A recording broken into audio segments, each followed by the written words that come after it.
It really is. And like Christmas Eve, honestly, man. Say that again, G. It's like Christmas Eve to me. Talk to me. Because listen, tomorrow is a special holiday, man.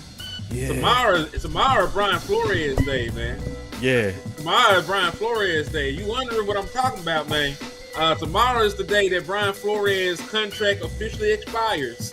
The way it was worded, he could not take any DC interviews until 10 days after the Vikings season ended. Their season ended on January the 4th. Tomorrow will be 10 days from that date, which is January the 14th, and he will officially be able to take interviews for a defensive coordinator position. Now, he already had an interview with the Baltimore Ravens for their vacant head coaching position, but he'll be one of the hottest and most coveted names in the defensive coordinator market, man. Matter of fact, Dan Quinn, being the defensive mind and savant that he is, he know a good thing when he see it. Right. And it's already being reported that the Washington Condoms will be out there, trying to interview Brian Flores for their empty defensive coordinator position, man. Well, I'm gonna tell y'all this, man. The Dallas Cowboys, I don't care who they done talk to up to this point. I don't care who they like. Like, I will push Devontae Jones, Jim Leonhard, right, all them boys off a cliff into an active volcano. We will sacrifice these niggas for the chance to talk to Brian Flores. For real. For real. Like, man, listen. Listen, there are folks out there that got one Super Bowl championship. This boy got 4. He got 4 being on the defensive side of the ball, in different roles. So this is my guy. This is the white whale, and I am Ahab. I am trying to go out there and bag my lifelong trophy at this point, man. That's Brian Flores. He brings everything to the table the Dallas Cowboys could ever possibly want in a defensive coordinator. He blitzes. He put guys up in the line of scrimmage. He utilized 5-man fronts. He's ultra aggressive. He's seasoned. He's a veteran. He's not scared to try different things. And he had Dak Nim confused as hell. Yeah, man. So, I'm taking Brian Flores. And they admitted it. Openly, with no shame. No, that's Brian Flores and them. For real. Yeah. So I watched the video on his defense. It's very complicated. Hey, I was watching that today. That you watched it? Boy. You gonna have to do a whole video. This man is pretty much inventing a whole new coverage. It's called the cover. What is it? Press man quarters. That's what he's doing. That's the thing. That's the control chaos, where he literally is quarters coverage, but instead of rushing 4, it's called a 5-man press quarters. He's always sending 5, and it's pretty genius and insane. Just seeing the responsibilities that the corners even had, the safety suit, of how they got to read the outside receiver, and be smooth in their technique and be able to break when they're supposed to break and be able to drop to their quarters when they're supposed to. It's like an organism back there, and Durante was the one doing it. Yeah, Flores, he was the whole mastermind behind it. You're right. Flores is the big fish. I would be very disappointed if we did all this hype before the DC hiring candidates and how we wanted Flores and everything like that, and that he was just some type of wet dream. We don't even try to go in, even try. And see, that's the key point, what you just said, bro. That's the whole key point, what you just said. Because this is what I fear, bro. This is why I'm hating all this. Jim is inevitable. Jim. It's too much. It's way too many good candidates out here at this point now. And it just got realer with Tomlin. I was going to say about the Jim, this is something that folks ain't even talked about. Jim can't even take the job until they are done playing football. They ain't lost yet. Right. And you sitting here, what if you wait for Jim this entire time and then he follows Vance Joseph to his next location? Let's say Vance Joseph get a head coaching job and need a DC, and he want to bring Jim along with him. You don't think he want to stay with his mentor a little bit longer? Right. So I'm saying, you talk about Jim Leonhard, Like it's just a done deal. Like Jim Leonhard has an option, just like Durante has an option. If they mentors get head coaching jobs, they the next man up for that. They the next man up either where they at right now or with they new or with they new gig where the head coach go. So I don't want us to sit here and that be the plan. We're gonna wait for Jim. Like Jim, you can wait for Jim, and Jim still tell you no. And that's a dangerous game to play. Oh, because listen, you could wait for Jim, he turn you down, then you ain't nobody available. Right. Yeah. Then you really are gonna hire Aaron White Cotton sorry ass. But I really do have a fear of this too. I have a fear that the Dallas Cowboys. I hope that's not the case. I'm praying that the football people like Brian Schottenheimer is pushing back the other people that'll be overly pushing for Jim. Because they've been saying for the longest that they making a push for Brian Flores. They've been leaking that for a month. Your opportunity is tomorrow. Does it bother y'all that the day before he's going to be officially able to interview, you didn't hear it come from us, but we only heard it come from Washington? Not really. Okay. Because the reason I'm going to say that is because like you said, they've leaked it for I don't know how long. This is the first time you ever heard anything about Washington trying to make a push to go out and get him. So I'm not too overtly concerned about it. I'll be concerned about it if it comes out we don't have an interview lined up with him. Right. That's when I'll be concerned about it after all the leaks, all the right. Stuff that's been out there in the atmosphere about the shit. That's when I'll be concerned about it. Right. It kind of bothers me because when you look at like all of our candidates, it's kind of I thought we were doing something different, but it's kind of like we're doing the same thing with the head coaching. A lot of the candidates we've been interviewing are not warranted by anybody else. Like even Jim. I asked this question on Twitter. Does Jim have any other interviews? Not yet, no. Newey Shrug said the same thing. And he don't have any other interviews, but he's our clear favorite. You know who had other interviews? Durante had one. Durante. Right.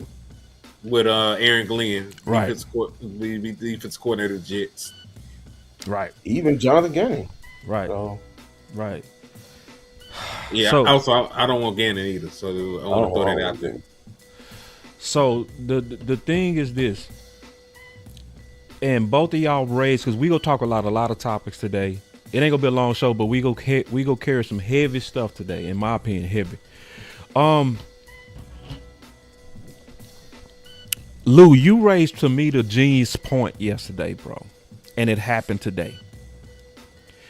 Lou, and I got to give Lou credit. I don't know if he go rock with me on this, but I feel like you have been carrying the coaching hire. You know what I mean? In my opinion, you've been doing a damn good job. You said yesterday when we was doing our show that if Mike Tomlin is fired, it's going to push down some super qualified potential DCs like Morris and like Brian Flores, because it's only so many head coaching jobs. Correct. Mm-hmm.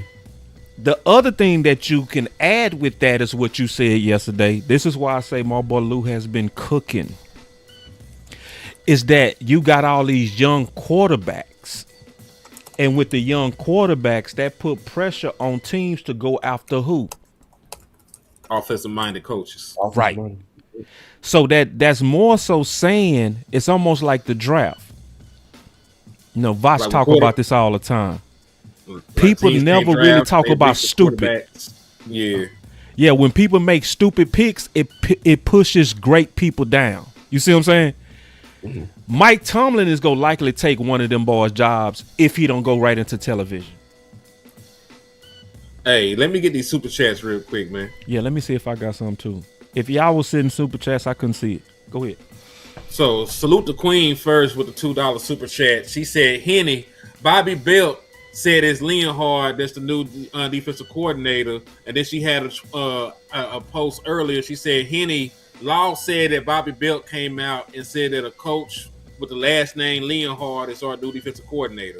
I hope that they haven't came to that conclusion this quick, because we ain't even got into some of the other, interviews yet. Yeah, it's too and rich. then DX Flash 5 said, I heard that they were waiting to interview Brian and Jim Schwartz. I hope that to be the case as well. Because listen, there are qualified people out there that Dallas Cowboys can be targeting outside of Jim Leonhard. Like, I don't dislike Jim Leonhard, but I'm not just going to just give him the job. There's other people in here that can come in here and interview that are just as qualified or more. You know what I'm saying? Like, easily. So don't go. Listen, y'all. I'm gonna put it like this, man. If you go to Miami and you out there, everybody fine, you don't have to cuff the first pretty lady you see and be with her the entire trip you there, man. Bingo. You single, go out here to the booty club, go out to the beach, have yourself a good time, man. You don't have to do that. You don't have to, give your life up the moment you see the first pretty girl, because you ain't used to attention. She done said hi to you and now you want to marry her. Yeah, facts. That's Dallas Cowboys' problem. They aren't ever tied to like the people that the media hypes up. So now that actually is going on, they feel like, nah, we can't let them get away. We need them. Nah, hold on now. Yeah. Calm down. My OG and my big brother in the building, CFT, man. It's always good to see you, brother. Salute to CFT, man. And sticking to what he said right here, he said what I tell you earlier, when dudes speaks, they listen. And we bombed on Bobby. Yeah, we bombed on Bobby hard. But this is the dope part. Zach reached out to me and we talked it out. It ended up being that Bobby wasn't talking about us, so I made good on it. You know what I'm saying? But this is the deal. It's one thing about all of us as independent people, and I would say like free people, we kind of ready to shoot. We kind of ready to shoot, bro. Like, it's almost like the Mac where he say we can handle this like gentlemen, like we got some class. We get some old gangster shit. Or we can get some gangster shit. So for the most part, just so everybody know, we chill. We are very chill. But if we think y'all tripping, bro, we go trip. It's just what it is. Yeah. So, Bobby said he wasn't talking to us, so I told him, man, I apologize, my bad. But we set off some real shots at him. But I'm also man enough to say, if you weren't talking to us, then my bad. My bad. And I'm a openly say that too.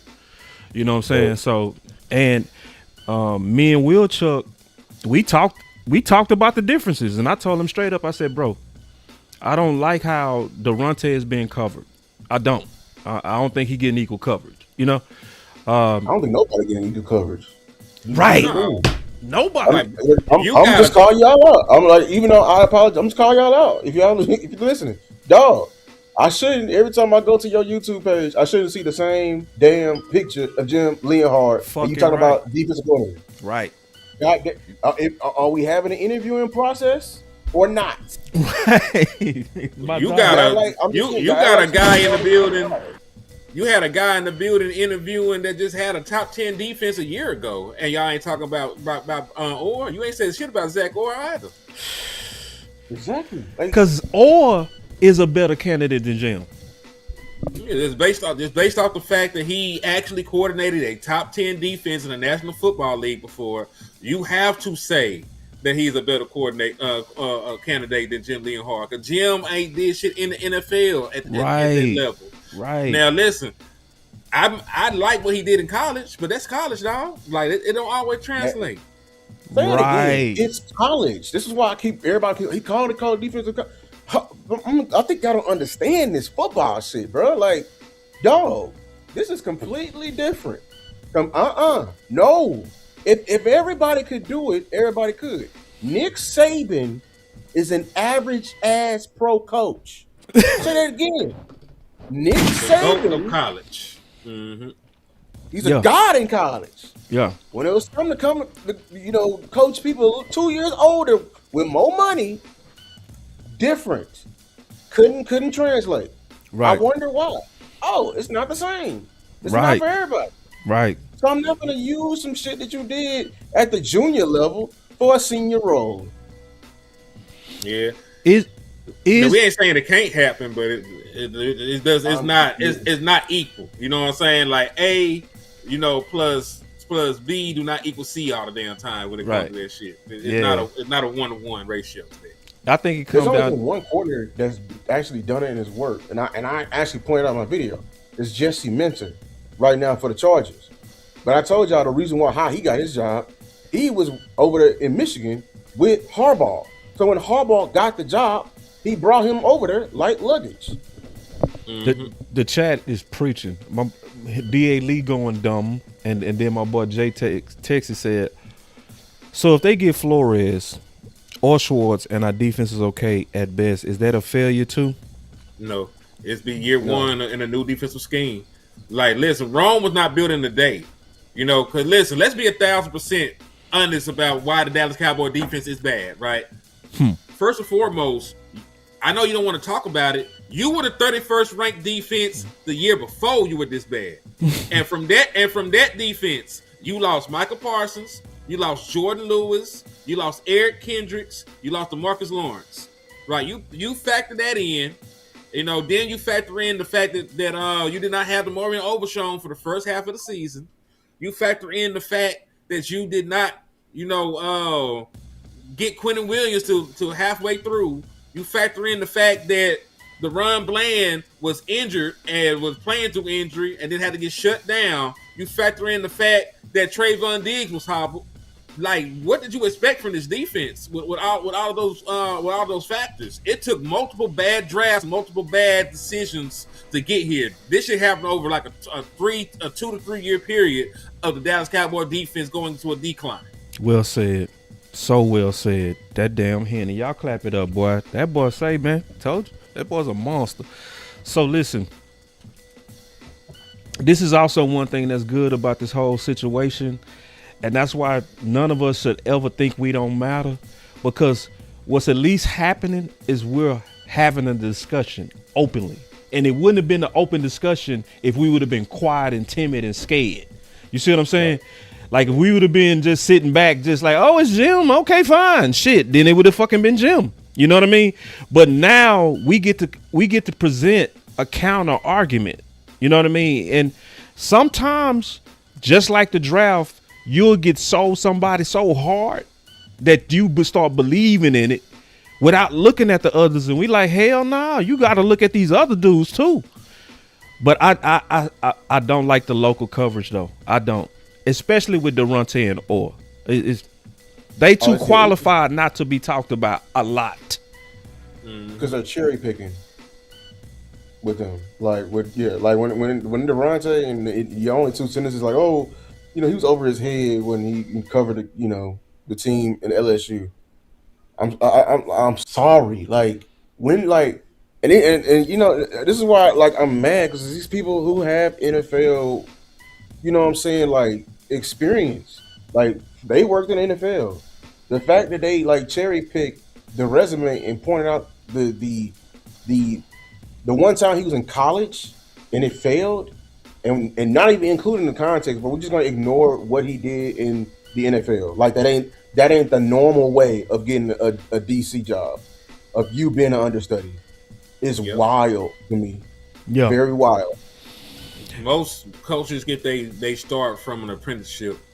You got to be up under a master. Just like if you were in HVAC or something, or you were an electrician, you got to be up under a master doing an apprenticeship. And then you are able to get your wings and graduate, and that's pretty much what Dante Jones has done. And listen, that's why people care about coaching trees the way that they do. Right. Like, that's why when you talk about Brian Flores, you say what you say, the Bill Belichick coaching tree. Facts. Yeah. So and what do trees produce? Trees produce fruit.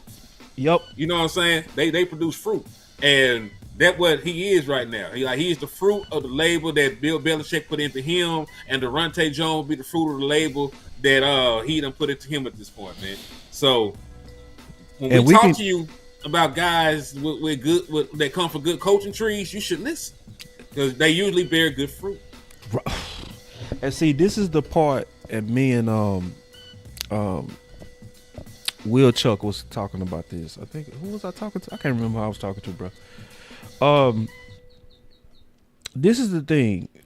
We have a tremendous opportunity, and this is what I don't think a lot of people understand.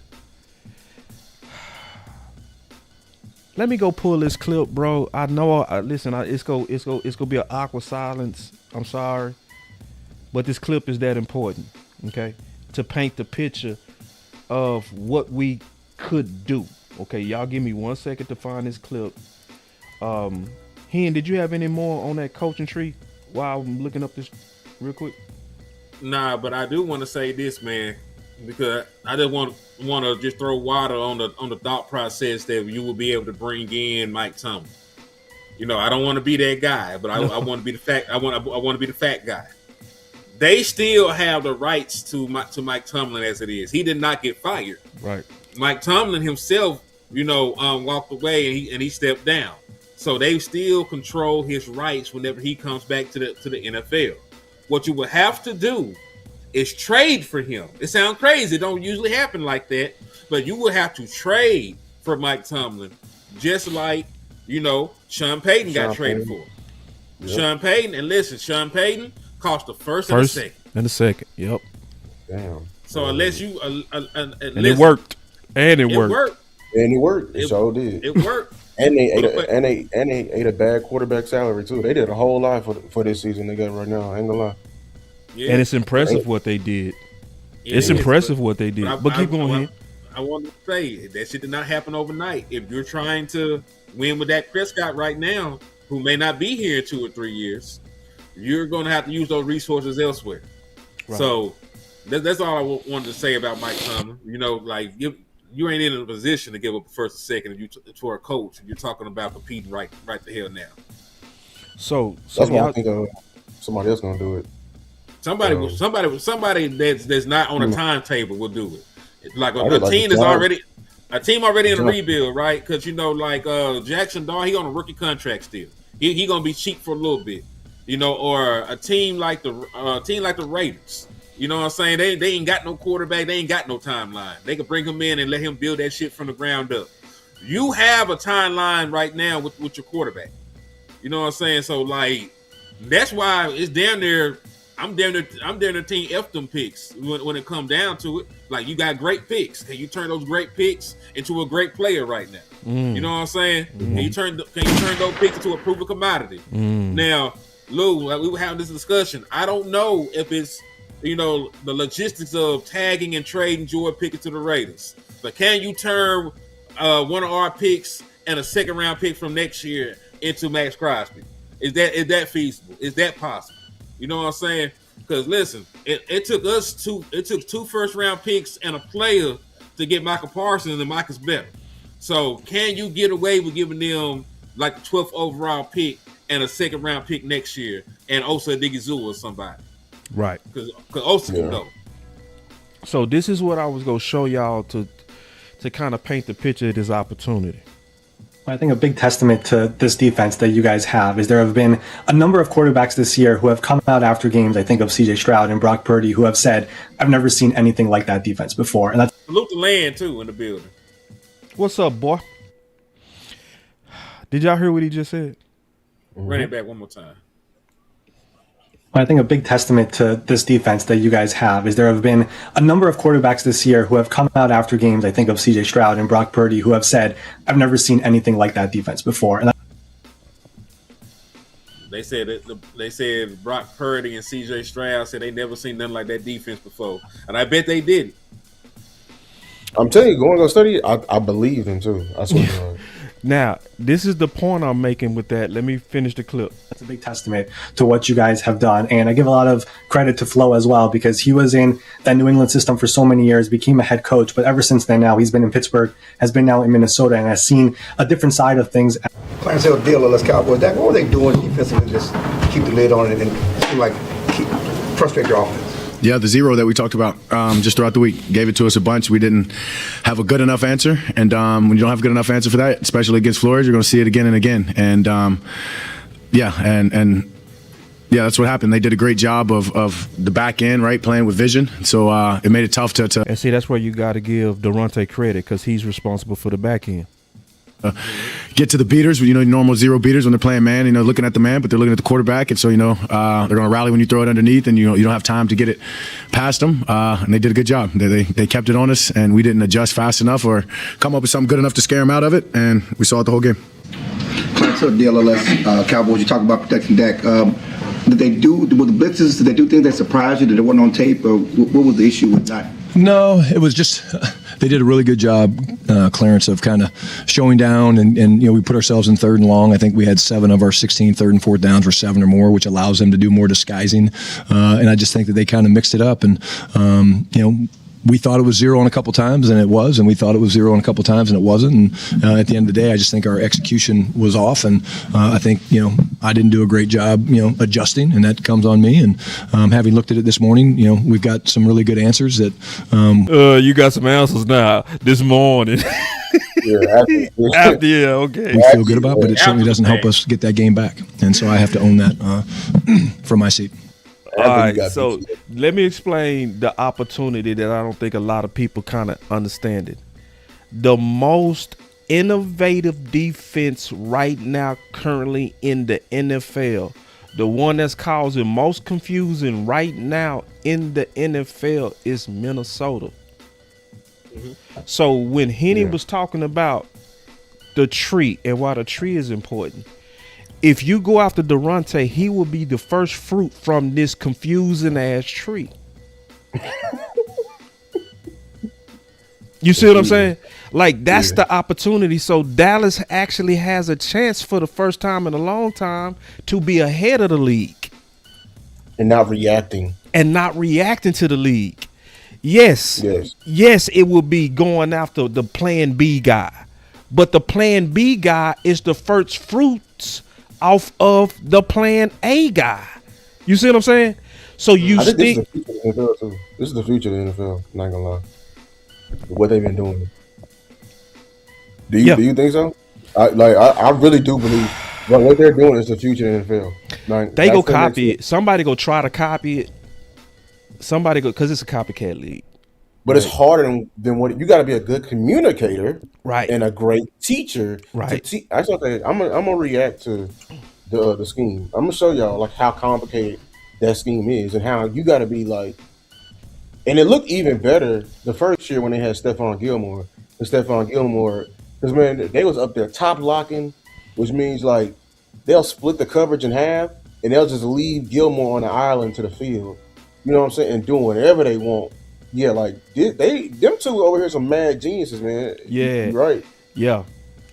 So anyway, that's the to me that's the opportunity that a lot of people keep missing when they be like, Jim is just as good. It's like, man, Jim didn't have Dak and them confused like that, bro. Stop. Exactly. And people saying like, oh, Jim, he's on Zimmer level with Rex Ryan. I'm like, no, he's not. No. Why are y'all lying? You're not. You're lying. You're talking about he's Flores good. No, he wasn't doing it. If Jim was doing this Flores stuff in the league, bruh, he'll still have a job in college because he'll be a god in the league. Because if it's confusing 10-year vets, you know what he'll be doing to future accountants and dentists and lawyers and insurance sellers. Because that's what some of them quarterbacks will be. Right. Podcasters. Like, if it's doing this to NFL pros, you know what it'll be doing to them? All right. And then we I seen Nick Foles last on the podcast. That nigga got a podcast. My boy CJ say, boss, my question to you is, we saw that game more and more over the years. Do you think he can hit that eliteness this year, that fierce play against every team no matter what? No. There's no such thing. Yeah, every quarterback gonna have a stinker. Right. You gotta think about it, man. Through the course of a 17-game season, you mean to tell me he can't have a bad game at all? Right. I seen Kobe Bryant score 8 points in the game before. Right. Yeah. You know what I'm saying? Yeah. That person don't exist. That person has never existed. Man, I seen Peyton Manning throw it was like 6 interceptions in one game. Yeah, I saw. Like it happens. I saw Brady throw 4 in the playoffs. Mm-hmm. And they won too. And they won versus Green Bay. Yeah. We was in Tampa Bay. Yep. Yeah, damn right. that ain't. Yeah. I So just and seen then he CJ said, "Can he Stroud get better?"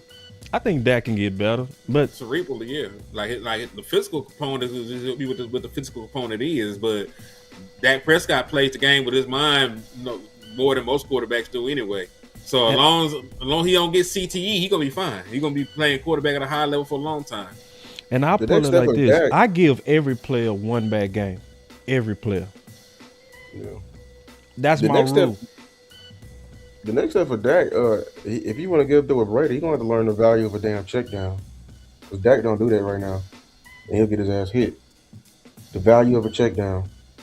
A lot of quarterbacks, you already understand it. Matter of fact, when Mahomes lost the firepower offense, and that's how Mahomes got the Super Bowl afterwards. He started to learn the value of the check down. Yeah. Oh, he said, "I'm saying that play style of Brady win-win." I don't know what you mean by the question. But I want to get to your slides, man. Which one you want to start with? Oh, it don't matter. Put whatever one up we cooking. All right, let's go. All right, this was from Zach Moore. And this is why I be talking about, man. Like, I get it. You know what I'm saying? When you have an expensive ass defense, you want results. But I almost called you Law. You must be real goldish right now. But you remember I said I was gonna do the homework about what actually happened? Yeah. Waiting on your answer, brother. Like, most of that defense was hurt. Do you know that they got a defensive tackle who's an all-pro, one of the best in the league?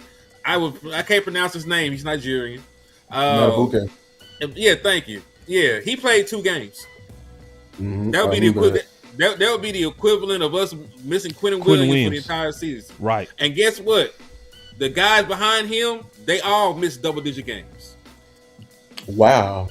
And they play a 3-4 front. Like the nose and the 3-4 front are one of the most important things in the world. And they were out there with practice squad defensive tackles. You know, they had some other injuries along that defense outside of just them.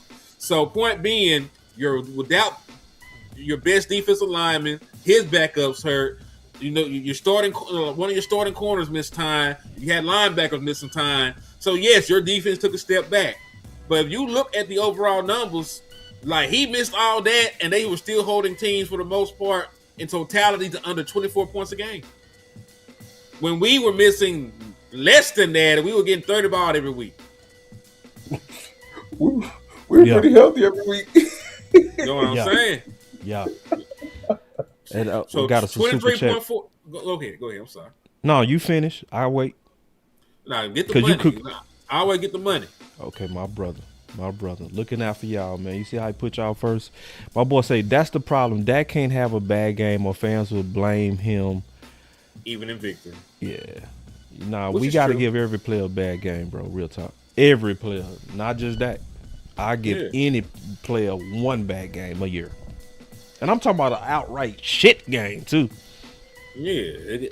Like 3 interceptions, no touchdown kind of game. You know what I'm saying? Because they be saying bad games. Dak threw 2 touchdowns. He had a pick. like a regular ass game like that. They say it's a bad game. 2 touchdowns on a pick. Dak ain't shit, man. Oh my god. Best quarterback I ever saw. But Hurts be throwing $150 on a good day. Boy, what? And then because I was super interested in what you were saying on Zach because people trying to say Zach should be the linebacker coach and Jim should be the DC. I think it should. No, I think your DC should be Zach over Jim. You know? It's going off experience, you know. Yeah, based on experience. Defense, call the defense, you know, and it looked like something. I'm valuing pro experience. I value pro experience above anybody college experience. Let y'all know that right now. And D.A. Lee going crazy. He said Hamilton and Humphrey gone. And Lamar missed half the season. Yeah, bro, come on. You know? Yeah, Lamar is his own. And that's how they did Durante basically in LSU. When everything Stingley played 3 games. And The head coach got fired. Darius Stingley that's over yonder shut the shit down with the Houston Texans. That's what I'm talking about. He coached him at LSU in 2021. The head coach got fired. Yeah, mid-season. He didn't even finish mid-season after he just hired Durante. And am I lying, Henny? Ain't LSU? Don't the Louisiana governor pick the LSU coach? Boy, yes. That's why they have all the egregious lawsuits. Exactly. Oh, they be moving goofy over there because who they just fired? Brian Kelly. Brian Kelly. They tried to strong on him. Yeah, they strong on him. They owed that man $50 million in payout, but they leveraging so much. They told him some odd way that they was able to get him to lower the payout to 25.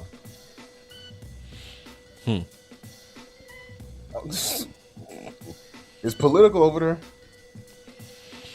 So yeah, man. So just kind of looking at Zach, I'm gonna just tell y'all, man. In my opinion, it come down to this: we all got to do our research on these candidates, and we got to judge them, openly and loudly. You know what I mean? Because if we not loud, in my opinion, they putting pressure, or it can be pressure. And then people will think, oh, they like Jim. You know what I'm saying? Right. So it's one of them things that to me, we got to stay active. And for the most part, we doing that, you know? So I'm just kind of going through some of these slides. Good. I like this slide. Let's see. I like this slide. Boy. So as of this moment, there is no clear front runner. And the interviewing will continue, as it should. But that's opposite of what's been said. Is that today? Yep. Listen, I take clips from the day and I use them today because I try to leak out of my phone because I have so much shit. So let's talk about that, man. Let's talk about the fact that thank God that there's no front runner. And Wes said, can he get a link?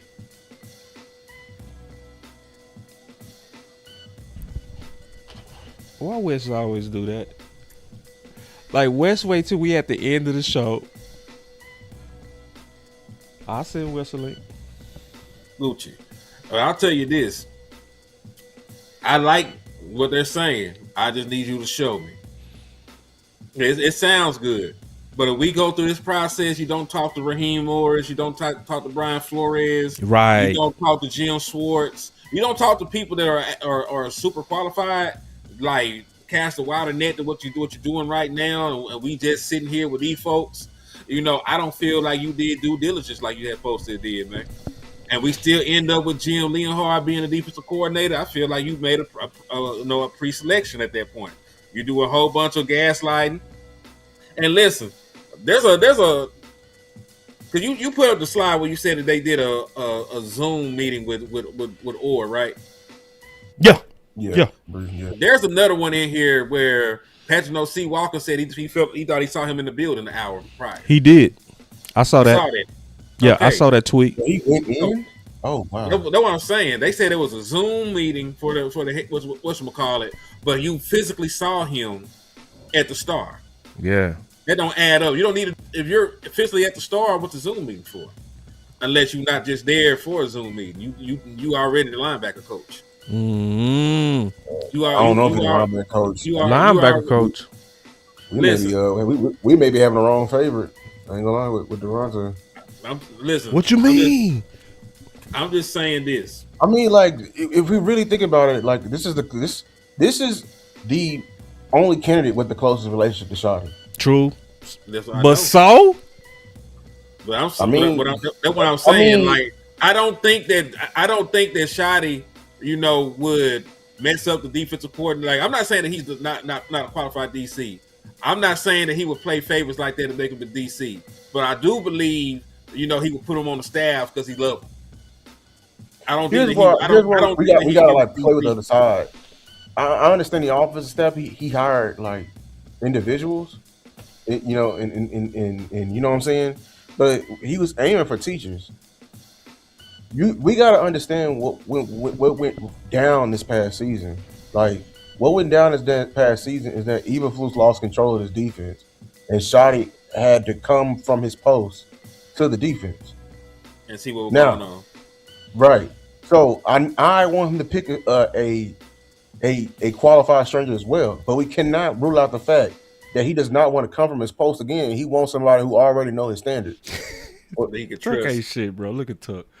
Tuck ain't shit, bro. That was a Jim Leonhard. That boy Tuck ain't shit, bro. He know how to fuck with you, bro. He know how to fuck with you. DX/5 said you saw them comparing Stroud and Dak on playoff wins. Yeah. Shaking my head. They always trying to compare a quarterback to Dak. Listen, they would watch a quarterback. They used to tell us about motherfucking me. What's the Italian boy that used to play for the 49ers? Jimmy Garoppolo. They used to tell us that Jimmy Garoppolo was like that, and I seen him win a playoff game with 7 passes. Right. 7 passes. He was not involved in that at all. Like listen, even before CJ Stroud had this example of wins not being a quarterback stat, we had reliable Jimmy Garoppolo. Cause think about it, he done beat us twice or some shit like that, and he ain't never had a good game against us. Right. In his life, he ain't never had a good game. He ain't throw a touchdown in the game he beat us in Dallas. Right. We talking about quarterback wins and shit. Man, you gonna go sit the fuck down somewhere? And I want to go back to this, man, because Lou, you my dog. You my dog. But I want to go back to what you said. We might be kind of pushing the wrong guy. Like you saying that Zach Orr should be over Durante. And listen, I ain't trying to box your bully or no shit like that. I just want to hear you out. But I'm just trying to read the logistics of him being a defensive coordinator. Okay. He got experience. He had a top 10 defense in the league before. Nobody else could say that shit except for Gannon. Right. He was just done being ass a second ago. Like just this year he was ass. So even as bad as they try to say that Orr defense was, Gannon's was 10 times worse. He ain't getting that same kind of vitriol. But I swear I had a video in the chamber saying, because like they did with out here was 3 defense coordinators to avoid. I had that too, and number 1 was Gannon. Yeah, he should be Gannon. He don't disguise shit. He's not very exotic. He don't blitz a lot. He don't do a lot of disguises. Like it sound like I'm describing Eberflus.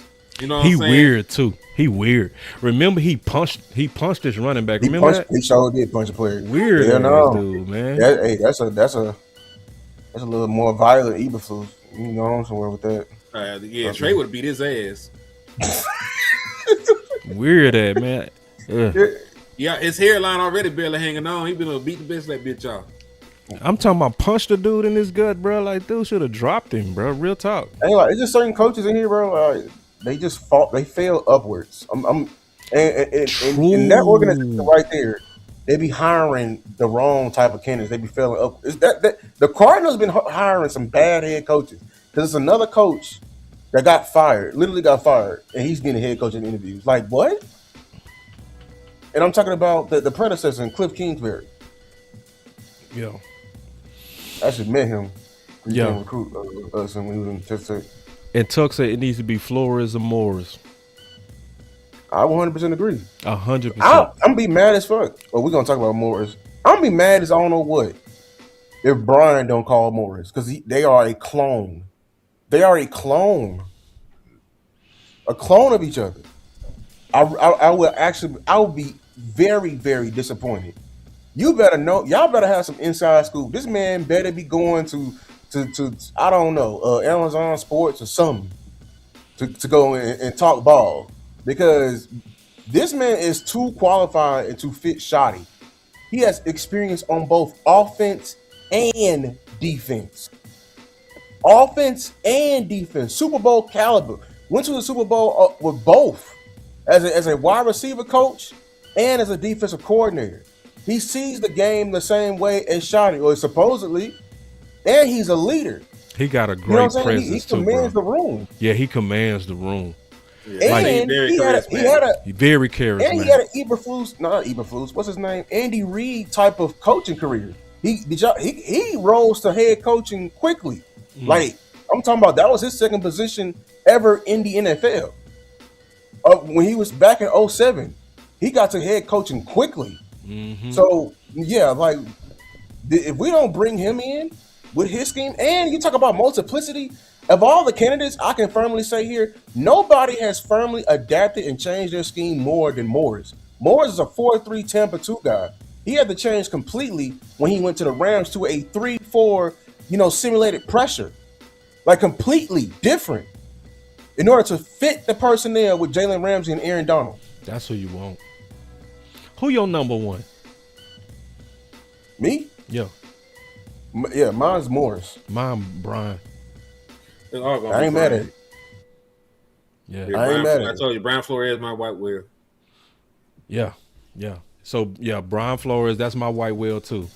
I gotta go with the modern, bro. I gotta go with the dude that got quarterbacks up for seeing shit. But Morris would be my number 2. I want y'all to rank it in the chat. I want y'all to list it too. I want you to list it out of Top all 4. the people we interviewed and all the people that you would want. I want you to rank so far based on everything we've been talking about. What is your rank? Because I say right now, I'm doing this off the top of my head, Brian Flores would be my number 1. Number 2 would be Morris. Durante would probably be 3 because he fresh off the tree.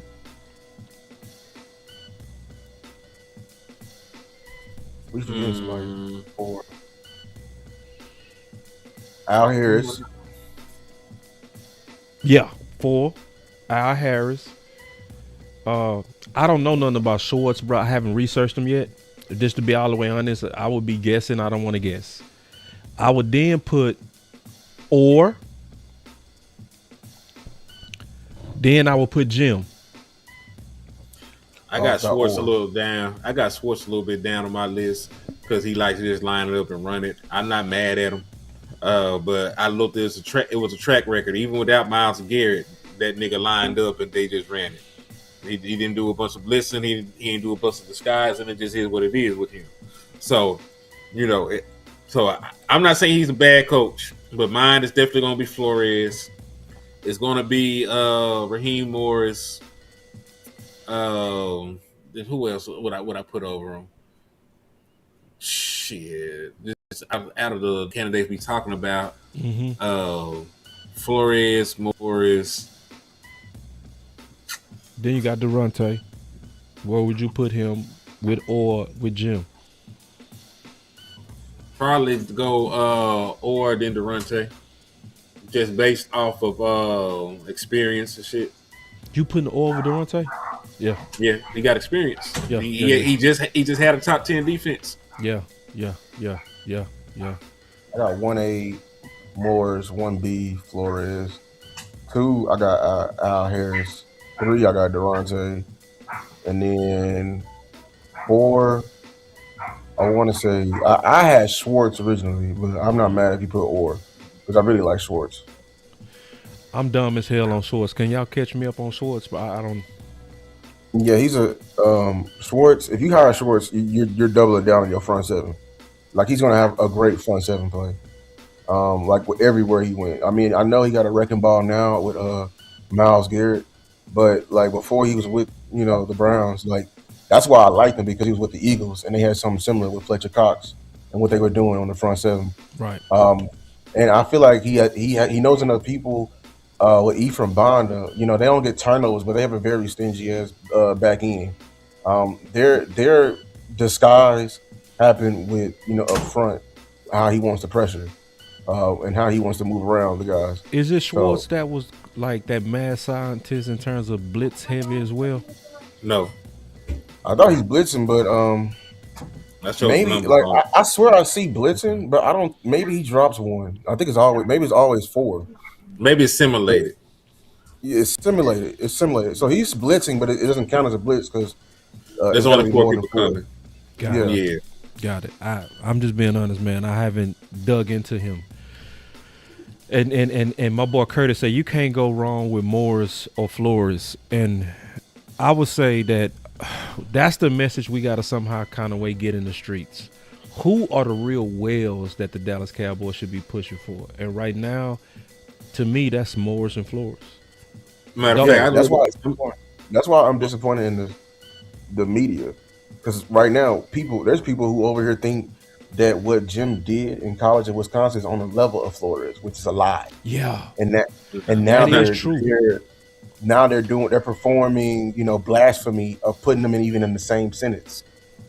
Like, dog, you're an understudy, and you're trying to compare him to an active mad scientist who's at the peak of his prime right now, like as the apex.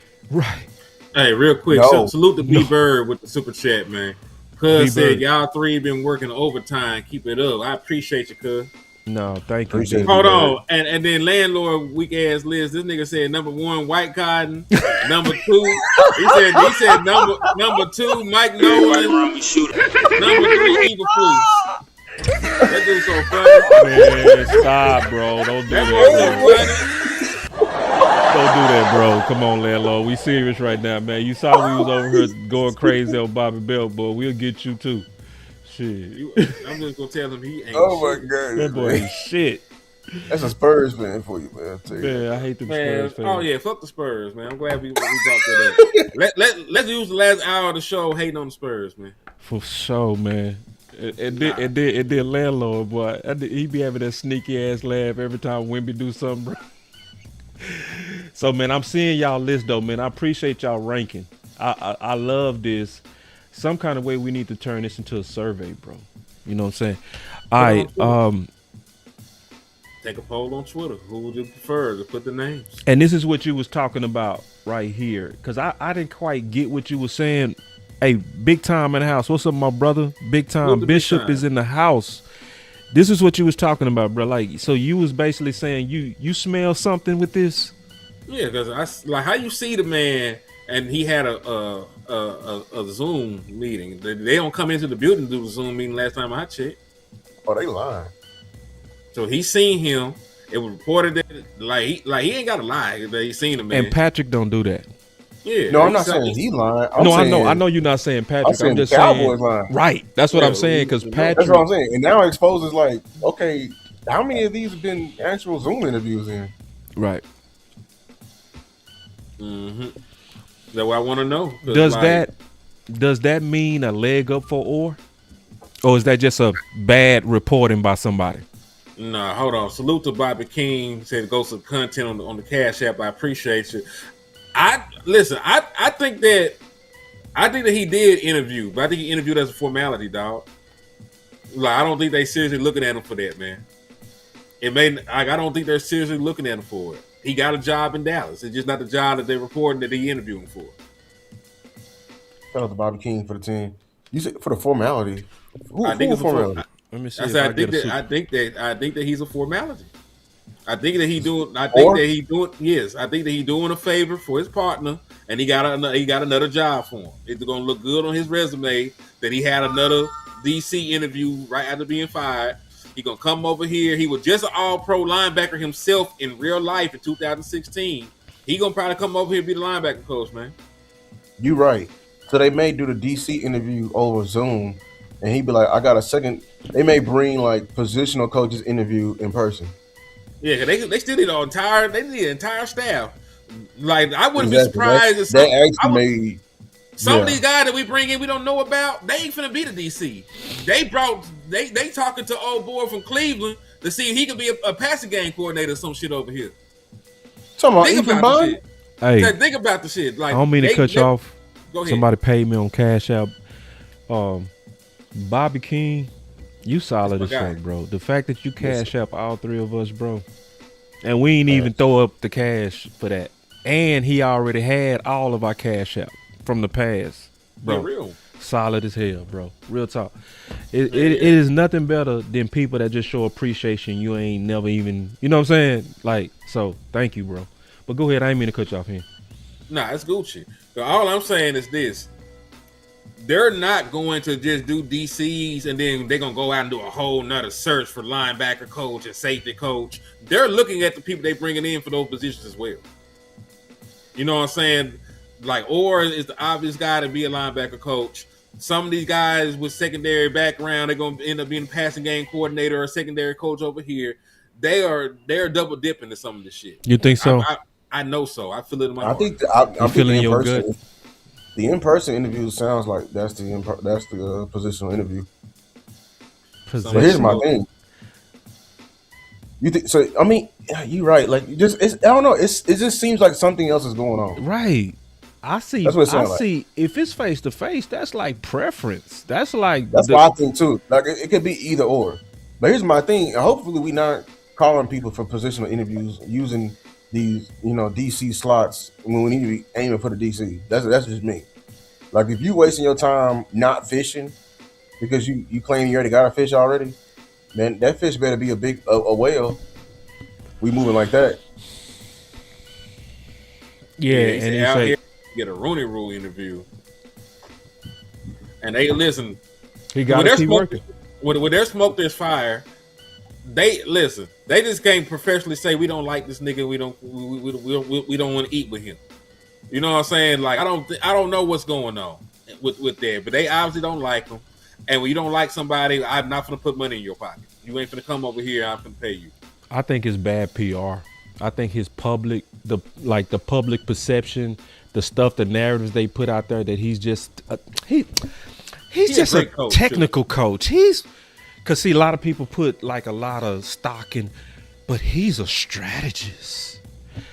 I explained it like this. I want to get y'all. Because but did you even peep that on that hit piece? We actually interviewed one of those coaches of the 5 coaches to avoid. Mm-hmm. Right. Gannon was on that list. Right. And he made his ass up in there. Right. And they ain't getting no outrage. And they saying it's people out here saying Gannon is top 2. And listen, but Gannon better go. That don't even make no sense to me. Well, So there's some other names that haven't been interviewed yet that sound like they ain't gonna actually be defensive coordinators. Like the boy over there from the Panthers. You know what I'm saying? Like he's doing great things over there with that secondary. Mike Jackson had his best career year. J.C. Horn had his best career year. You know what I'm saying? I don't think they're gonna actually make him to DC. Fuck Tuck, I wish he was here, bro. Tuck going off on these comments, bro. Damn. And I know Tuck be tuned in, bro. He be knowing, like, he talking to a lot of people. You think that's what it is, Tuck? The enemy thing? Same thing? They don't like him. It be like that sometimes, bro.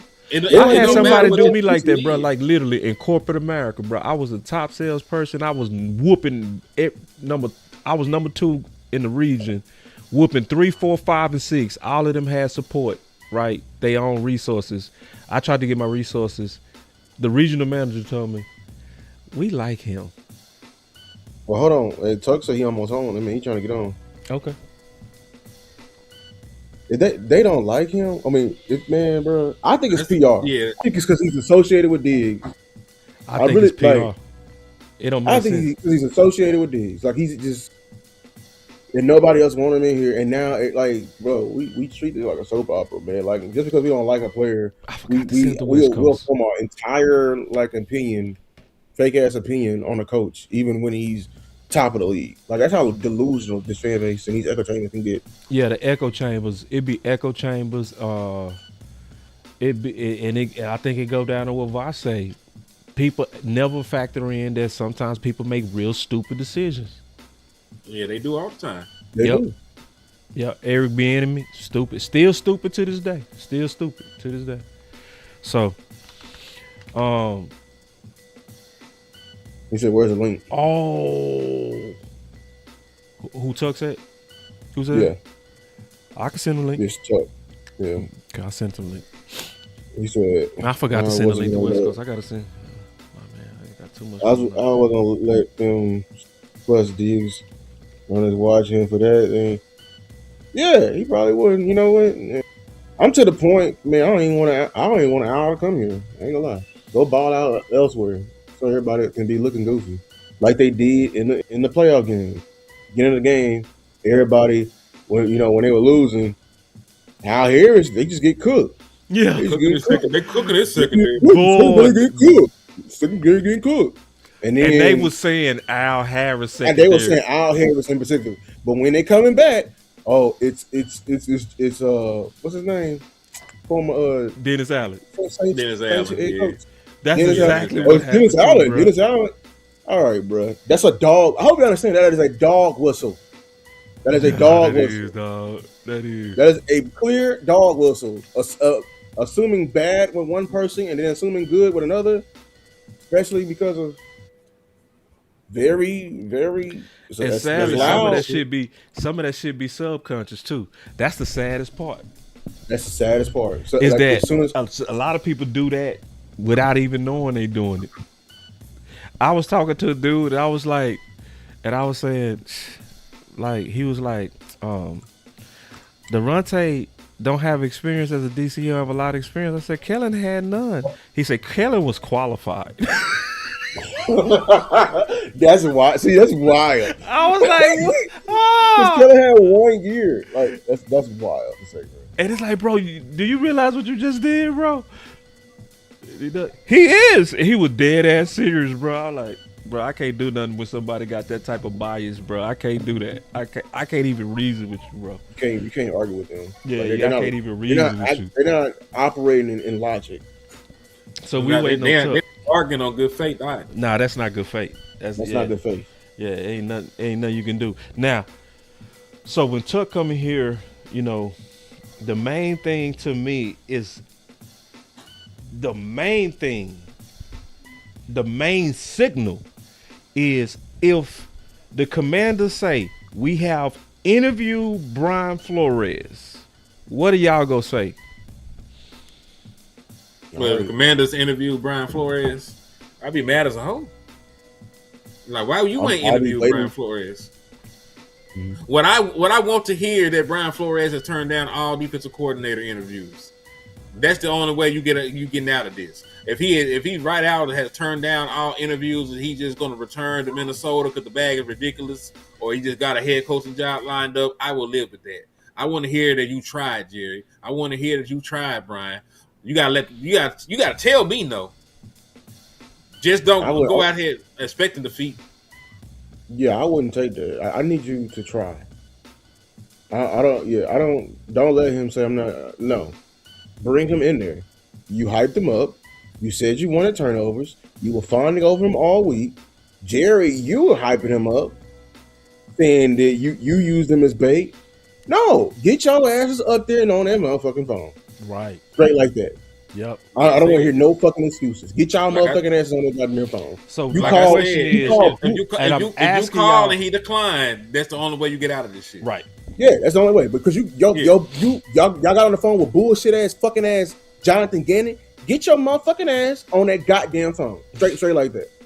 Mm-hmm. Calling Jonathan Gannon. Fuck out of here. Oh, salute to Cowboy to Keystone, man. Cuz said I got Gannon at 2 and White Cotton at 1. Either way, it'll be Jerry Eberflus. Why are you so funny? He played too much. They gonna play all day. Hey, we getting close to the draft season, man. We gonna have to spin the block on you, cuz. We got to come back and do that sleeper show again, cuz. Cause I'm gonna tell you what it say to me.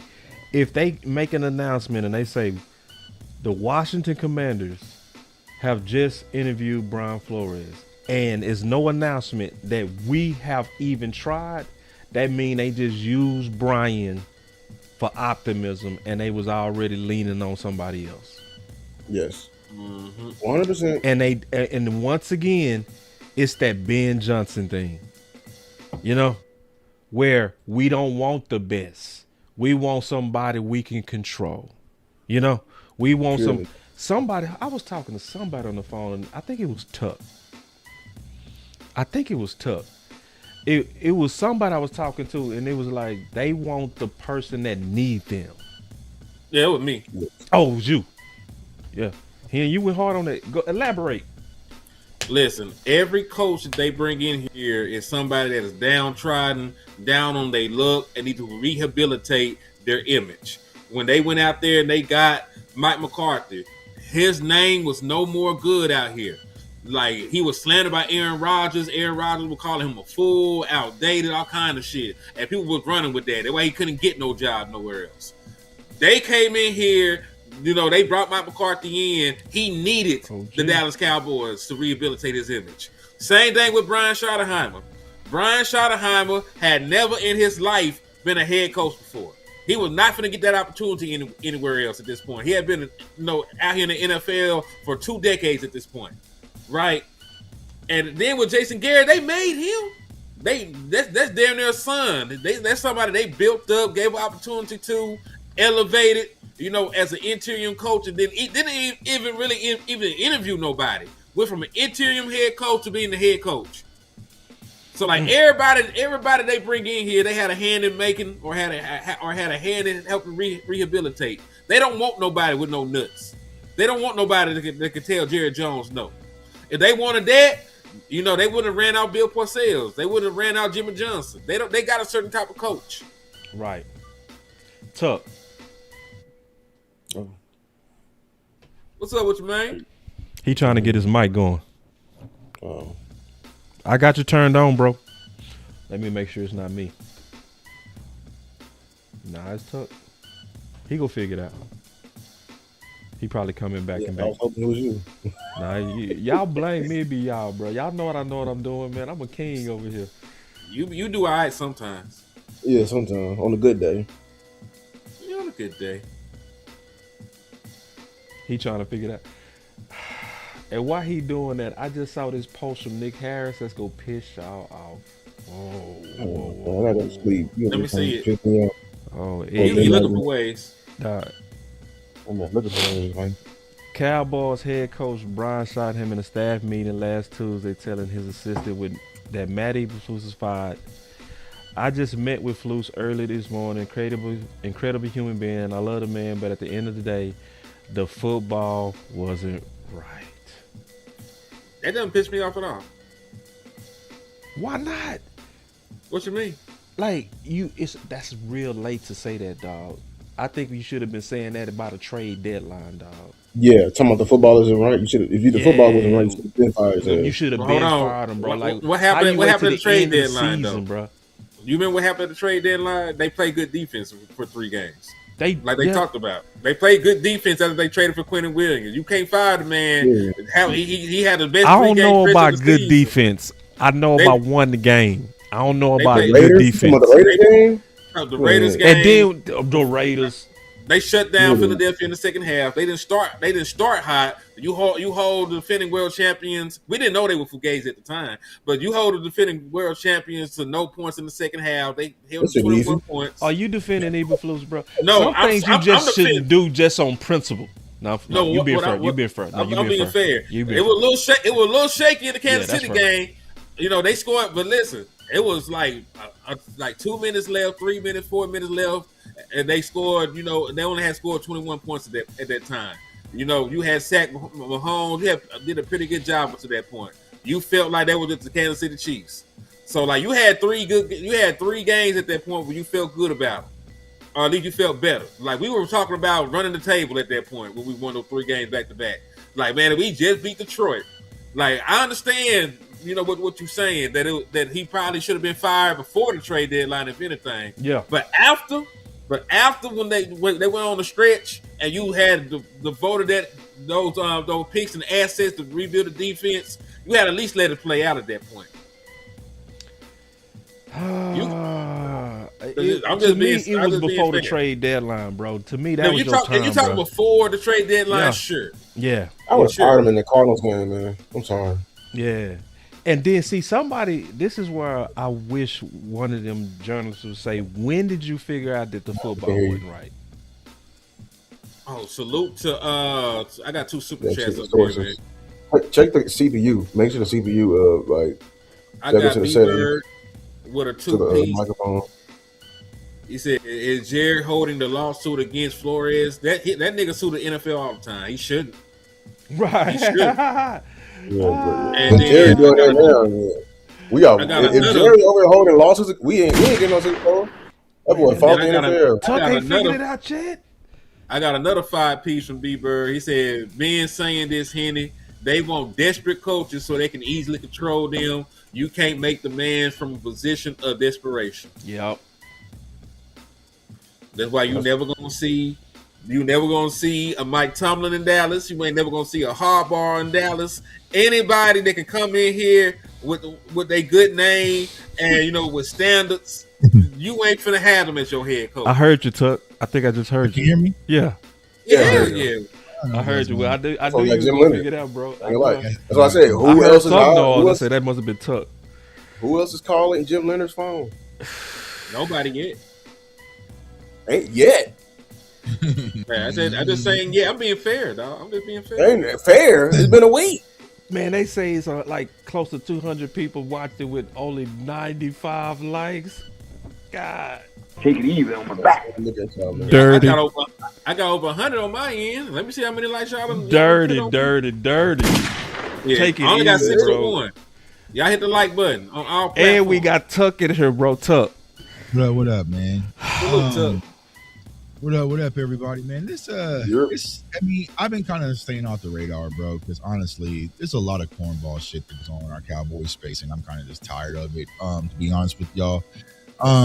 But I just feel like it's not about what's best for the Dallas Cowboys from a winning football perspective, because I did the review on Jim Leonhard yesterday because a lot of people was asking me about it. I didn't know what the hype was, so everyone asked me about it. So I was like, let me go ahead and break your kids down first, right? Mm-hmm. And honestly, he does have a good resume. It's cool, right? We all saw Wisconsin football, what he did, when he had Leo Chanel and some of those guys. But there is no chance in hell that anybody can convince me that he's a better fit or defensive coordinator option over Raheem Morris. It's like zero. I mean, because honestly, if Raheem was available last year when we were looking for a head coach, Scotty would have got his ass put to the back too, over Raheem Morris. So there's an opportunity for you to go get a real quality, not just defensive coordinator, but a football guy, a real fail-safe football guy that I think can rally the troops when it comes to our defense, but not just for the defense, from the identity standpoint of the Dallas Cowboys organization. And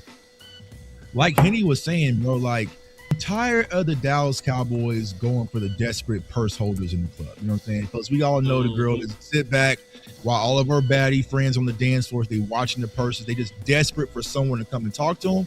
I want to go after the baddies, bro. So at least Jerry Jones got to show me that you tried to go after Brian Flores. You got to at least show me that you tried. If you don't interview Brian Flores, if you don't interview Raheem Morris, it's going to let me know y'all aren't who y'all say you are. Because right. we brand ourselves as the biggest, the baddest, everything's bigger.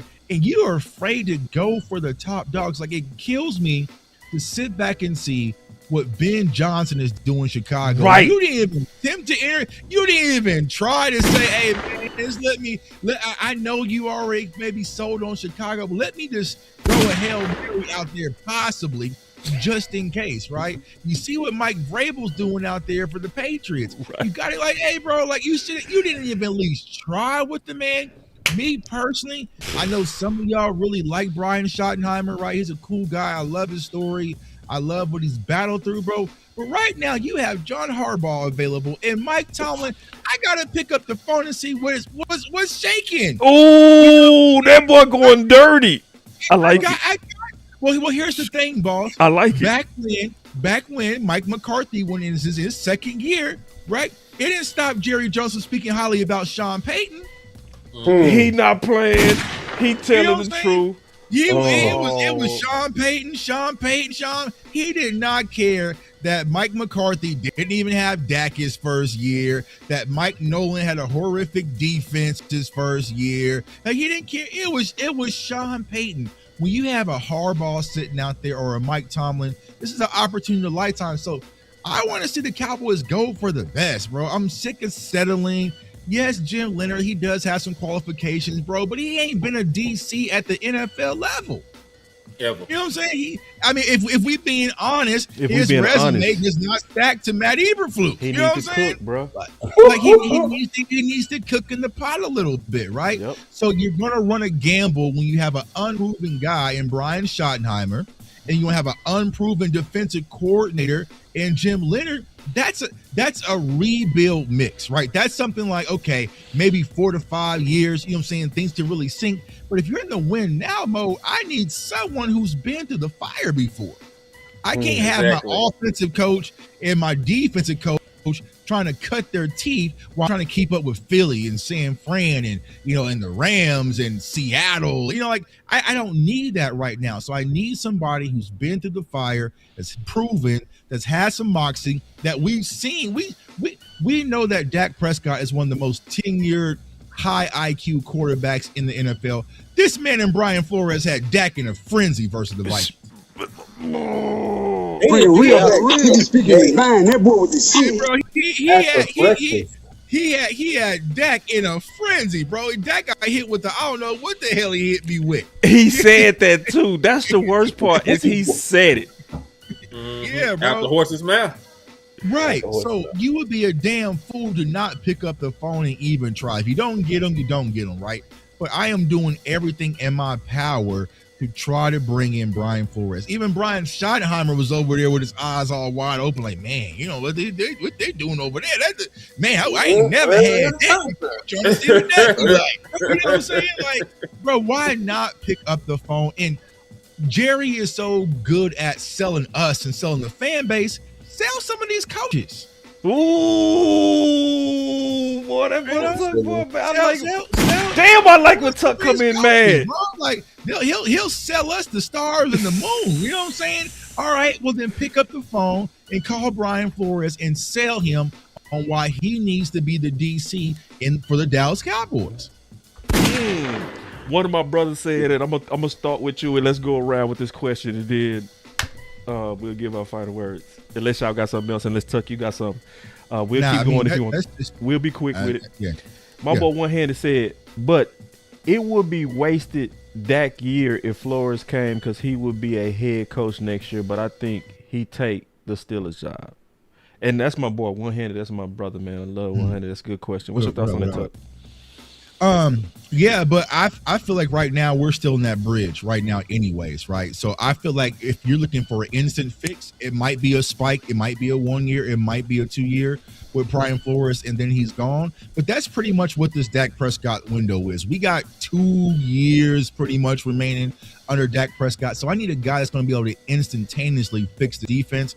And I feel like if you give me pretty much the same personnel, Brian Flores, 2 first-round draft picks, and some free agency, the Dallas Cowboys will definitely move the needle and be where we need to be back to serious playoff contention versus, when you get like a Jim Leonhard, just for the conversation's sake, you got to put together a staff.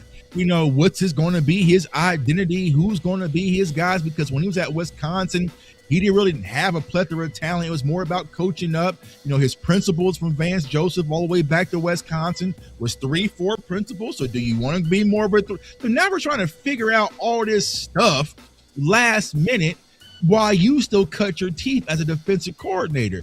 I don't have time for that. I still got to watch my offensive guy in Shoddy cut his teeth. I cannot have 2 coaches cutting their teeth.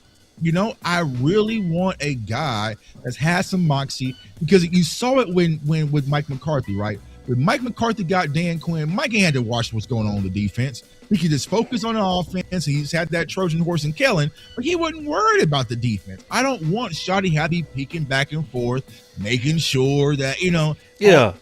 I want a tailored focus to his side of the ball, his expertise. And I feel like you can get a new guy who's a passing game defensive coordinator, y'all. I guarantee if you put some of these media people in a back tunnel and put it to their head and say, who was the Dallas Cowboys defensive pass game coordinator, they probably couldn't tell you. Damn. They couldn't tell you. They couldn't tell you. So now all of a sudden, a defensive pass game coordinator is the end all be all. I'm not saying Jim Leonhard is a bad guy. I like what he represents. When you hear him speak, it sounds a lot like Shoddy. But bro, I'm in win now mode, y'all. I'm not trying to go through this 3 to 4 year rebuild process. We already wasted a year last year. I'm not trying to waste anymore. So go after the best of the best. And yeah, like you said, they don't want coaches with backbones. Like I said, like the VIP thing, right? I was just in Vegas for my birthday, right? Going up there and hollering at them girls in that VIP is different versus the girls standing in that general admission line. You know what I'm saying? Like it's completely different. You got to have your game right. You got to have your breath right. You got to have your money right. You better be wearing some Louis Gucci's. You better have your game right to go holler at them girls. But them girls standing in the general admission, they just want to get in. Just want to get in. I'm just happy to be here. You know what I'm saying? You know, they don't care if it's Tito's or whatever. They just happy to be there, right? And that's where Jerry keeps pulling these coaches from, this general admissions line, when the VIP is where all the action is. And then this is what I say in terms of Flores being gone in 2 to 3 years or just next year. If he take a DC job, shit, he might not be able to go. Like Right. Might not be available. He might not be available. Yeah, exactly. Or it might not be the one he wants. Yeah, and like I said, you know what I'm saying? Or he might sit tight and get that Dallas job. You know what I'm saying? You never know. Know. Right. It's an offensive league. I think people were scared of that. That's not a real fright, especially with defensive coaches. Like, there's not a lot of defense. The leash is already short with defensive coaches. Mm-hmm. Everybody ain't hiring defensive coaches like that. They're trying to develop these young quarterbacks, man. They are. And somebody said, I'm confused about the 2-year window. Tuck is saying when you can guarantee he's at his absolute best. Mm-hmm. Because I want y'all to go. Henny said this, bro, and he right. And he was right on this. Matt Ryan was MVP 2 years later. He won shit. Ass. And guess what? Go check the age in which Matt got that MVP. He was younger than Dak. You never know when somebody's arm go fall off, man, in their 30s, bro. I don't want to put this there, but when's the last time he ain't going back to back? Right. Dak ain't going back to back. Right. So, you know. So basically, Tuck is more so saying be urgent now. It's not about don't get too caught up in that 2-year window. Is he basically saying win now, bro? Win now when it comes to Dak, right? Because he has 3 years left on his deal. Maybe he can get out that 3rd year. You know, so it's like, nah, bro, you got to win now. You got this Pickens thing, the CD thing. You know, probably Dak Prescott still with some prime left, bro. Like, you got to go all chips in right now. Right. You know. Right. Yeah. So Tuck, and then once this is my last question, and then unless y'all got something, and I want to make sure I ask Tuck a lot of questions because I want to get him in on some of the stuff I asked y'all, Lou. Yeah. What does it mean, Tuck, if Washington interviews Flores, but you never saw Dallas interview? That means they're willing to pursue all options to fix their team, their franchise, because Washington did get the taste that NFC Championship victory, even though they lost, right? So they're trying to get back. That's their new standard. That's the new barometer that they're aiming for, right? But you go after the best of the best, and it says a lot if Jerry does not pick up the phone and even interview Brian Flores, especially after we had the Mike Florio story and all that. If we don't even interview him, y'all, I am going to be pissed. Yeah, I really am. That if you didn't even attempt to try it, let's try to bring this man in, as Law would say, for a cup of coffee, and just try, bro. You never know. You know, he has options, especially after Ben Johnson, bro. After Ben Johnson, like, man, even though the chances of getting Ben Johnson or Vrabel was slim. Now there was reports that Stephen Jones was really a Vrabel guy. You should have just brought them in, because I guarantee you, if you'd have brought in Ben Johnson and got any indication that you had a chance, that Mike McCarthy holdout would have been a little bit different. It'd have been like, hey, bro, like, we move into a different direction, right? If you would have brought in an Aaron Glenn, maybe we move into a different direction. You would have brought in a Mike Vrabel. But you were stalling because you didn't want to talk to the premier head coaches that was available. Mike McCarthy said, you know what? I'm peacing out. deuces when you thought that he was going to re-sign. So now you scrambling. Is it going to be him? Is it going to interact Ryan? Is it going to be? So then it was just like, oh, well, Shoddy, he's familiar with the offense. Can he just run, right? It puts you in a bad predicament.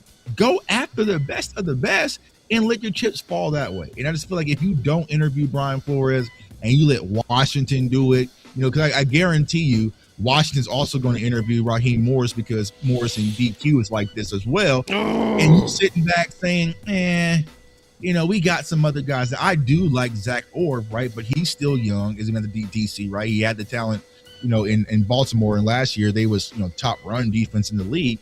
So he's at least a little bit more proven than the other candidates, but he's not Raheem and he's not Brian Flores. Brian Flores and Raheem Morris are two coaches. You can toss in Jim Schwartz, where you can bring them in and just close your eyes. Okay, go get them the personnel, and then we'll be good. And that's what I'm trying to focus on. There it is. Hey, go ahead and give your final words, Tuck, and then we'll give ours. My final words, man. Cowboys Nation, keep pressing forward. We deserve better. Don't accept mediocrity. I know some people want to kind of just push that right now, whatever's comfortable. Now, there are some hidden agendas out there that we all kind of know of, which we'll need to get deep into. But, it's fair to ask questions as a Cowboys fan, right? Ask, okay, why are you only giving me this option? What's the positive, but what's the negatives? What's the drawbacks? What's this? Who are some other guys, right? I heard Shotty said that he wants takeaways. Well, this guy doesn't take away the ball. So why, we need to start asking more questions. Now, I wish the media would do this for us. Unfortunately, sometimes I don't know if they just don't do it, or maybe they're not capable, right? But I feel like for us as a community, it's okay to ask questions and educate with all the options. The Cowboys are going to do whatever they're going to do, right? But as content creators, new media, as you call it, what we're here to do is give you all the alternatives, all the solutions, and let the chips fall where they fall, man. So stay encouraged, Cowboys Nation, but also my motto is stay inquisitive, man. Continue to ask questions. Don't let no one act like you asking about, well, hey, man, why don't y'all mention, Durante Jones? And, what I'm saying? Why ain't y'all talking about him as highly? Why are y'all pumping Jim Leonhard? Because, I've been out of the loop, y'all. But my community, my chat was like, Jim Leonhard. So I was like, well, let me go see who the hell this is everybody's talking about, right? And I looked him up. Okay, cool. Did some research. Watched some film. I'm like, okay, he's a cool candidate, but he's not the candidate. He would probably be fifth or sixth that's available. I got him sixth. You know what I'm saying? Like, yeah, he's right. I mean, because I can talk about my guy, Jeff Howard, out there in Seattle. Like, it's the same pretty much credentials, but he's still unproven. So continue to stay inquisitive, continue to ask questions, Cowboys Nation. Y'all know the drill. You can't save everybody, but I feel like the people who really indulge into our content, y'all are more aware and more woke than some of the others. But yeah, we'll be bouncing back, man. But for me personally, I'm not letting nobody slide through the gate. I feel like that was one of my biggest mistakes last year. Personally, Shotty was knocking things to out the park offensively when it comes to offensive staff, and I let Matt Eberflus to sneak some people in. I was like, okay, wait, who's our secondary coach again? Like, where he come from? Okay, you know what I'm saying? Like, it was just okay. Who's our linebacker coach? Yeah. Like, I wasn't paying attention. This year, I'll be paying attention. Yeah. I know everybody on this panel will. That's what we do best, and that's my final word. Man, appreciate you, bro. Appreciate you taking some time away from your wife to give this content, man. Y'all make sure y'all bless my boy Tuck. Subscribe to him. He one of the dopest in the space. Appreciate man, thank you, bro. Talk to you later. Appreciate you. All right. OG. All right. Lou. Yeah, my final words is I just hope the Cowboys, they really do well vetting the entire pool and not waste his opportunity.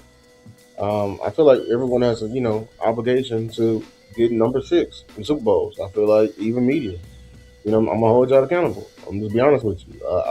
My dream is, like that last press conference that they want to do. Even though we're not supposed to see the GM and the owner like that, I wish we would hold like a real press conference. And all respect to everybody there, but I'm just saying, when Jerry wants to go off on a tangent and he wants to avoid a question like he did when Clarence asked him about like are you gonna let Shotty, pick the next DC? I wish we'll be serious. And when he wants to pull the Trump card, funny enough, can another reporter come up and don't let him wiggle out?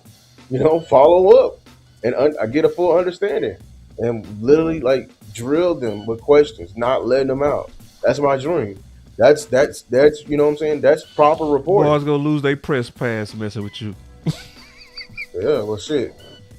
I mean, at the end of the day, I know you're supposed to like give up your fan of your fanatics. I think when you become a reporter, Yeah. but if you love the team like I do, I would sacrifice that because information like that is deserved for this fan base. It's deserved. You know what I'm saying? I need to know why in 30 years we have. I know why, but I need to hear from the horse's mouth. I don't want to hear about the knee and the fly and that stupid ass triple option. I need to hear why we ain't going for no serious ass candidates. Why are you afraid? You want to act like you a great salesman, Jerry, but to me it look like you go to the weakest customer in the store. You go and sell to them in terms of everything you do. In terms of negotiations, you always want to flex on players who don't know, who can't box with you in it. In terms of like coaching, you always want to go for the coaches that need you. What is this? Are we trying to win a football game, or are we always trying to win a deal? You know what I'm saying? And I wish we can, you know what I'm saying, vet you on this shit right here, because like that was some crazy shit you said, and like it was like a bro, it was bad. You know what I'm saying? Like it was a double entendre. It meant multiple things. So I hope my Cowboys are serious and don't F up and squander up this opportunity. I'm gonna be very pissed if we waste these next 2 years under Dak. But honestly, I'm gonna be fucking glad too. I'm not gonna be glad that we wasted a year. I'm gonna be glad that they're gonna have to fucking scramble and try to sell us on mediocre ass quarterback play. It's gonna be a joy to watch. But yeah, I say this, that's man. my My final word is this: we are in a prime opportunity right now. It has never been a time like this. You got coaches that's available that was tied up for 18 years. So some of us has been in bad relationships before. And they use it in a relationship, but the one that got away, she was married. Guess what? Tomlin is divorced. Harbaugh's divorced. So them types go fill these jobs and they go push potentially some dope people that we got to truly watch what happens with Mike. Because if Mike Tomlin takes one of these other jobs, that's go push down, just like the draft, some of your favorite candidates, and they gonna be sitting right there ready for the pickings. This is and this is what I would say. I think the community, I think we doing a hell of a job of forcing the conversation. We forcing the conversation, and we should. And I think Tuck said it best. Be inquisitive, but also be active.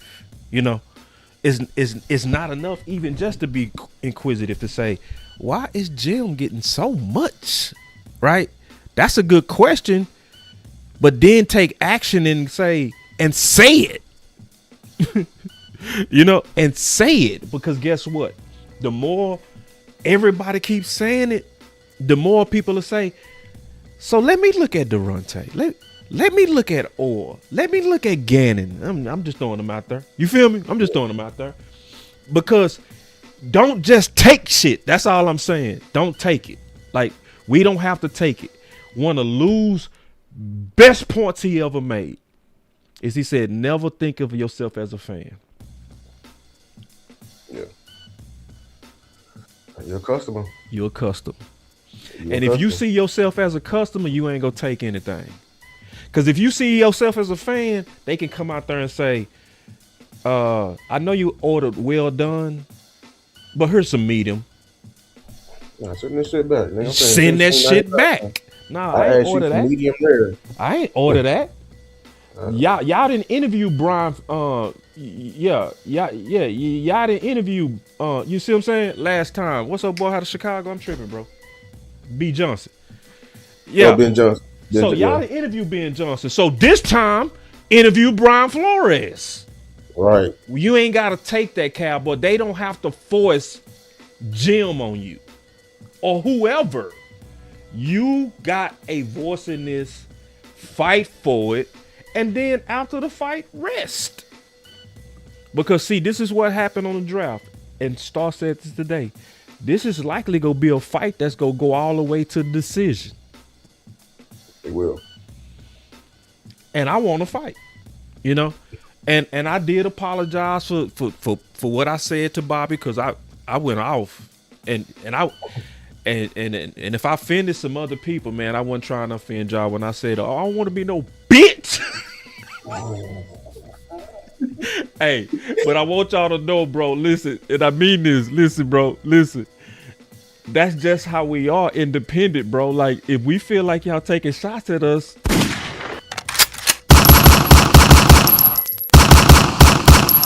but we also humble enough to say, I apologize. Because Bobby did openly say, man, I wasn't even talking to you, man. I'm not, you know, I'm like, God damn. You know what I'm saying? So, and that was a mistake on my part with him not. Can I make this last point? Because I think you're going to make a video on this. I think nobody talked about this. We really got to get this DC right, y'all. Because I'm going to be honest with you. I think the NFC can catch us and laugh us. The next two teams, if we don't get this right. I'm telling you right now, the head coaching waters is too rich. The coaching waters are too rich. It's rich, bro. It is. Eagles just fired Kevin Patullo. They're finna try to go get Kellen Moore Part 2. Find a mastermind. If Mike McDaniel don't get a head coaching opportunity, where do you think he's gonna go? All these head coaches, the Giants are waiting to hire, bro. They can go get a dog and turn everything around. The Commanders are missing. Well, they just hired a OC, but they're missing a DC. If they get a correct DC to pair with alongside Dan Quinn, and they got a top pick, y'all, this is what I'm saying. This over here, going fishing, going to Walmart to buy the hook, rod, and fish, and buying some frozen salmon, and going to go fish and act like and just eating on the frozen salmon. We can get left in this division, and we only got 1 or 2 more years with Dak. We can get all the way left in this decision, man, if we don't get this DC correct. Just saying. Yo. So, man, we appreciate y'all, man. To the next live, to the next video. Stay active. We gonna stay active on everything.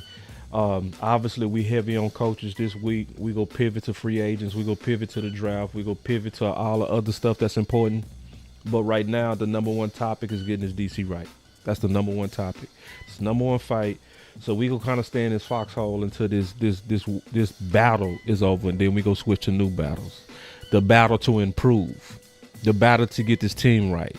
That's gonna likely be wars amongst ourselves. So you saw wars with us, with people on the outside. We're gonna have some internal wars. We saw a war with Pickens yesterday with Lou versus Hen. You saw that.